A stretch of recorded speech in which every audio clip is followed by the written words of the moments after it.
आता पहा या ठिकाणी मी माझ्या मोबाईलमध्ये डिजिलॉकर इन्स्टॉल केलेलं आहे।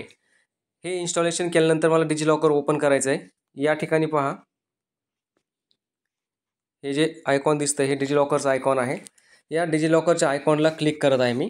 क्लिक केल्यानंतर डिजिलॉकर आयकॉनला क्लिक केल्यानंतर डिजिलॉकर ओपन होईल। आता पहा या ठिकाणी चूज युअर प्रेफर्ड लँग्वेज, तुमची लँग्वेज कोणती निवडायची तुम्ही ठरवा। इंग्लिश, हिंदी, मराठी, तुम्हाला जी लँग्वेज चांगली जमते ती लँग्वेज तुम्ही प्रेफर करा। शक्यतो कंटिन्यू इन इंग्लिश करा म्हणजेच समजायला सोपं जाईल। आता मी भाषा इंग्लिश निवडलेली आहे। आता डिजिलॉकरचे वैशिष्ट्य या ठिकाणी दिलेले आहेत। डिजिलॉकर हे सिक्युअर आहे। याच्यामध्ये आपण आपले शेअरिंग आणि व्हेरिफिकेशन डॉक्युमेंट्स करू शकतो, सर्टिफिकेट्स ठेवू शकतो, नंतर डिजिटल डॉक्युमेंट्सला साइन करू शकतो। अशा प्रकारे डिजिलॉकर हे अत्यंत महत्त्वाचं आहे। पुढे इझी ॲक्सेस आपल्याला मिळतो आणि दुसरं महत्त्वाचं म्हणजे कुठेही केव्हाही आपण आपल्या फाईल्स ॲक्सेस करू शकतो। आता आपण ही माहिती बघितल्यानंतर पुढे लेट्स गो हे बटन दाबूया। आता लेट्स गो या बटनावर क्लिक केल्यानंतर मी आता डिजिलॉकरमध्ये या ठिकाणी प्रवेश केलेला आहे।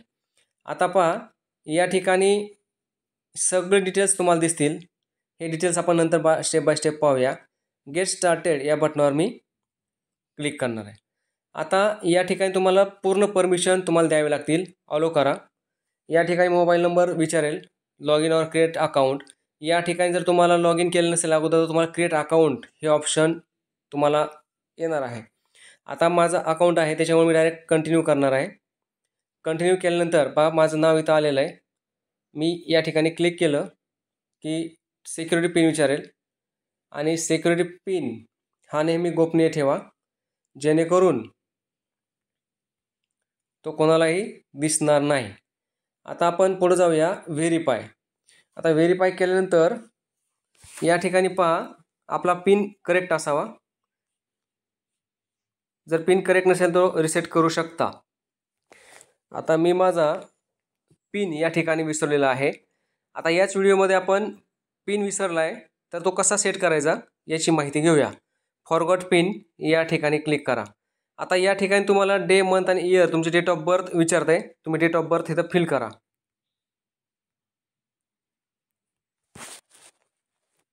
बघा या ठिकाणी डेट ऑफ बर्थ भरलेले आहे। आता आपण पुढे जाऊया। व्हेरीफाय करा।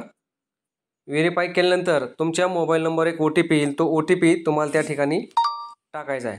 आता OTP टाकल्यानंतर तुम्हाला सेट युअर सिक्युरिटी पिन या ठिकाणी तुम्ही जाणार आहात। आता डबल इथं पिन सिलेक्ट करत असताना सिक्वेन्स टाकू नका, मिरर्ड इमेज टाकू नका, त्यानंतर रिपीटेड सेट्स टाकू नका आणि रिपीटेड पेअर्ससुद्धा टाकू नका।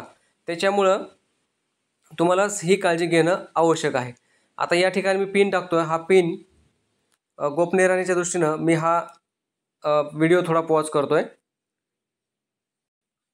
या ठिकाणी आता मी पिन टाकलेला आहे। आता मी कंप्लीट बटन दाबणार आहे। आता कंप्लीट बटन दाबल्यानंतर या ठिकाणी बघा तुमचा जो डिजिलॉकर आहे तो ॲलो होईल। या ठिकाणी माझा फोटोसुद्धा दिसत आहे। आता ऑलरेडी मला लॉग इन केलेलं असल्यामुळे मी माझी माहिती या ठिकाणी मी भरलेली आहे, संपूर्ण डेटा वगैरे शेअर केलेला आहे, त्याच्यामुळे हे लॉग इन झालेलं आहे। आता याच्यामध्ये काय काय आपण करू शकतो याची सविस्तर माहिती आपण आता पुढील व्हिडिओमध्ये घेऊया। आतापर्यंत आपण पूर्णपणे माहिती घेतलेली आहे।